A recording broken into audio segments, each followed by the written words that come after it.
கர்த்தருக்கு ஸ்தோத்திரம். இந்த நாள் தேன்துளி நிகழ்ச்சியிலே உங்களை நான் மீண்டும் சந்திப்பதில் அதிக மகிழ்ச்சி அடைகிறேன். நாம் தொடர்ந்து அன்பை குறித்து பார்த்து கொண்டு வருகிறோம். ஆவியின் கனியாகிய அந்த அன்பில் முதல் காரியமாக இருக்கிறது அன்பு. அதை நாம் தொடர்ந்து பார்க்கிறோம். இந்த நாளில் கூட இந்த அன்பை குறித்து வெளிப்படுத்தின விசேஷம் 2வது அதிகாரத்தில் ஒரு காரியம் சொல்லப்பட்டிருக்கிறது. நாம் ஆண்டவரை ஏற்றுக்கொண்ட வேளையில் நமக்கு ஒரு நல்ல கொழுந்து விட்டு எரிகிற அன்பு இருந்திருக்கும், ஒரு நல்ல ஜீல் இருந்திருக்கும், ஆண்டவருக்காக ஊழியம் செய்யணுன்ட்டு ரொம்ப வாஞ்சியாக இருந்திருப்போம். ஆனால் இந்த ஆவிக்குரிய கனியில் அந்த அன்பு நாள் ஆக ஆக அது அப்படியே கொஞ்சம் குறைந்து கொண்டே போகக்கூடியதாக இருக்கிறோம், மங்கி கொண்டு போகும், டல் ஆகிட்டு போகும். அதை தான் இந்த நேரத்தில் யோவான் தான் கண்ட அந்த தரிசனத்தில் எபேசு சபையை குறித்து அவர் சொல்லுகின்ற வேளையில் எபேசு குறித்து நல்ல அந்த சபையை குறித்து நல்ல ஒரு மெச்சி கொண்டார். நீ நல்ல சபை, நல்ல ஊழியத்தெல்லாம் நல்லா செய்கிறீங்க, நல்லா இருக்கிறீங்க, எல்லாத்தையும் கமெண்ட் பண்ணுறார். கமெண்டேஷன் நல்லா இருக்குது.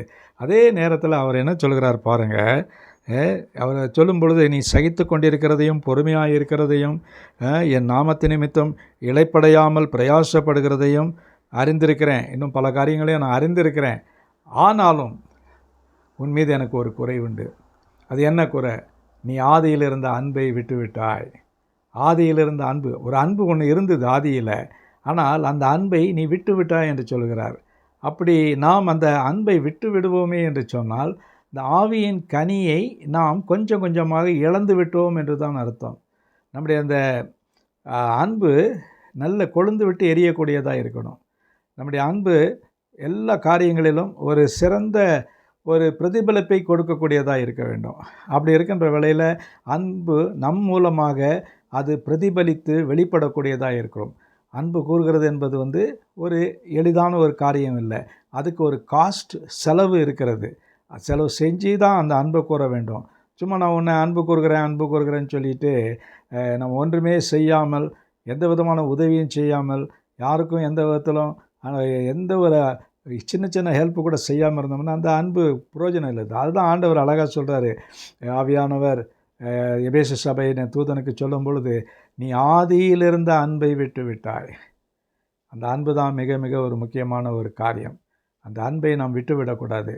என்றைக்கு நம்ம ஆண்டவரை ஏற்றுக்கொண்டு அவருடைய ஊழியத்தை நம்ம தொடர்ந்து செய்து கொண்டு இருக்கிற வேளையில் சில நேரங்களில் சில தொய்வுகள் இருக்கலாம், சில நேரங்களில் சில பிரச்சனைகள் வரலாம். அப்படிப்பட்டதான சூழ்நிலையில் கூட இந்த அன்பு என்கிறது ஒரு காலத்திலும் தனியக்கூடாது. பவுல் சொன்னது போல் அன்பு ஒரு காலம் தனியாது, அது அப்படியே குறைந்து போகாது. இங்கே பார்க்கும் பொழுது அன்பு குறைவுபட்டது என்று சொல்கிறாரு. ஆகவே நம்ம ஜாக்கிரதை உள்ளவர்களாக இருக்க வேண்டும். நம்முடைய வாழ்க்கையில் நமக்கு ஒரு நல்ல பெப் கொடுக்கக்கூடியது ஒரு முக்கியமான ஒரு காரியம் என்னவென்று சொன்னால் அன்பு தான் இருக்கணும். அன்பு என்று நமக்குள்ளாக ஏதாவது ஒரு காரியத்தை செய்வதற்கு முயற்சி செய்யும் பொழுது அது பீறிட்டு வரக்கூடியதாக இருக்கும். சில நேரத்தில் ஸ்டாக்னேட்டடாக அன்பு கூற விருப்பப்பட்டால் கூட சில தடைகளினாலே நாம் ஏன் செய்யணும், நமக்கு எதுக்கு அந்த வேலை என்று விட்டுவிடக்கூடியவர்களாய் காணப்படுகிறோம். ஆகவே கிறிஸ்துவுக்குள் பிரியமானவர்களே, நம்முடைய வாழ்க்கையில் இந்த ஆவியின் கனியாகிய அன்பு நம்முடைய வாழ்க்கையில் காணப்பட வேண்டும். அப்படி காணப்படுமே என்று சொன்னால் நிச்சயமாக உங்களுடைய வாழ்க்கை ஆசீர்வதிக்கப்பட்டதாக இருக்கும். நிச்சயமாக அதை நம்புவோம். ஆண்டவரை நோக்கி பார்ப்போம். நல்ல ஆண்டவரே, எங்களுக்குள்ளாக என்ன குறை இருந்தாலும் ஆண்டவரே, ஆதியில் நாங்கள் பெற்றிருந்த அந்த அன்பை நாங்கள் குறைத்து விடாதபடிக்கு, துக்கப்படுத்தாதபடிக்கு எங்களை வழிநடத்த வேண்டுமா ஜெபிக்கிறேன். மீட்பர் இயேசுவின் நாமத்தில் ஜெபிக்கிறேன் நல்ல பிதாவே. ஆமேன், ஆமேன். கர்த்தர் உங்களை ஆசீர்வதிப்பாராக.